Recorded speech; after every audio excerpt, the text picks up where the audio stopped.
It's 60 minutes and 60 seconds. The Dirty Birds put their perfect record on the line in New Orleans. Will the Saints stand up or go quietly marching out? Steve Gleason, whose blocked punt welcomed the Saints home after Hurricane Katrina, receives a hero's welcome. And the Saints, they certainly pay him tribute. And the Saints are on it.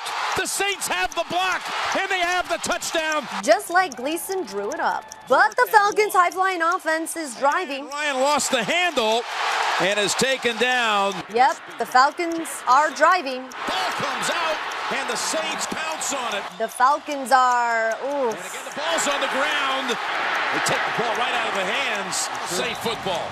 Hey, do you guys remember Ben Watson? Drew Brees certainly does. Jimmy Graham, who? Top wide open for the touchdown to Watson, who's having the career night. And the old man makes it look elementary on his way to 10 catches and 127 yards. Devontae Freeman finally gets loose, but it's purely academic as Ingram provides the dagger. And he does for the touchdown.